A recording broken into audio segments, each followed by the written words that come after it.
नमस्कार, स्वागत फर्स्ट बिहार झारखंड में। मैं राहुल ओझा आपके साथ।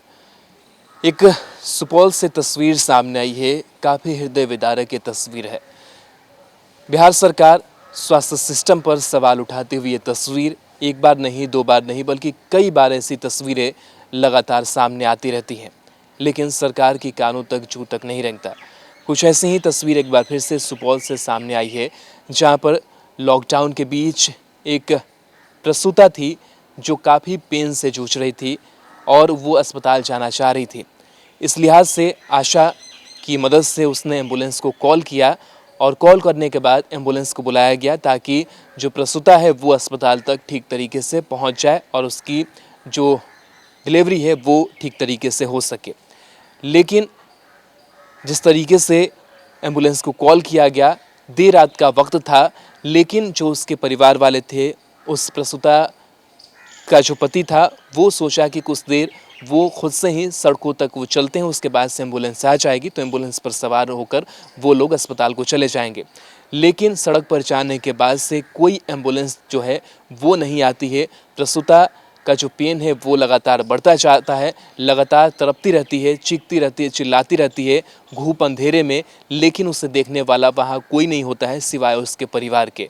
स्वास्थ्य विभाग के कारनामे देखिए, कहीं ना कहीं कह सकते हैं कि जो नाकामी है वो देखिए कि किस तरीके से जो एम्बुलेंस है वो वहाँ पर नहीं आ पाती है।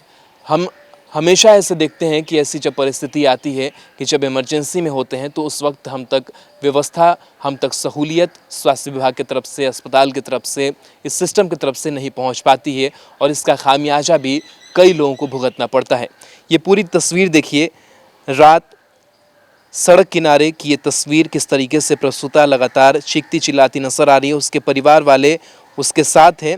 ये जो पूरा मामला है ये बताया जा रहा है कि पिपरा के पकड़ी गांव का है, जहां पर फ़ोन करने के बावजूद भी एक अदद एम्बुलेंस भी उपलब्ध नहीं हो सकता है।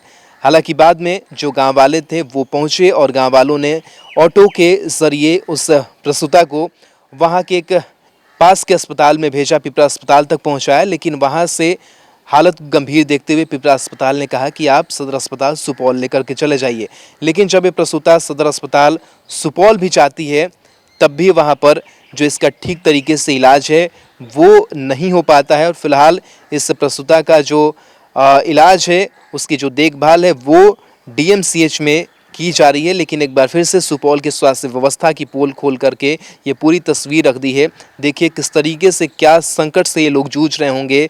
रात का अंधेरा, एम्बुलेंस नहीं और सड़क पर तड़पती ये प्रसूता। क्यों नहीं मिल पा रहा एम्बुलेंस? हम लोग देख रहे हैं वहाँ क्या दिक्कत, एम्बुलेंस की तरफ से क्या दिक्कत हुई है। वहाँ हम लोग प्रोवाइड की बात करके जांच करके जो भी कार्रवाई होगी हम लोग करेंगे। सर, पूरे बिहार में कुछ दिन पहले भी खबर चली थी कि एम्बुलेंस के कारण तरफ तरफ के एक बच्चे की मौत हो गई थी और फिर सुपौल में भी एक बहुतों शिकायत मिली है। हम लोग उसको देख रहे हैं, देखेंगे, है ना। जहाँ कोई दिक्कत होगी उसको हम लोग जाँच कर जो उचित होगा कार्रवाई करेंगे। ठीक है। बिहार के आधुनिक अस्पतालों में से एक NSMCH multi speciality 350 bedded hospital, अनुभवी डॉक्टर एवं ट्रेन्ड पैरामेडिकल स्टाफ, विश्व स्तरीय सुविधाओं के साथ अत्याधुनिक ऑपरेशन थिएटर, ICU, NICU, निशुल्क OPD परामर्श, 24 घंटे इमरजेंसी सर्विसेज और जटिल गर्भावस्था का इलाज। Netaji Subhash medical college and hospital, Amhara, Bihta, Patna.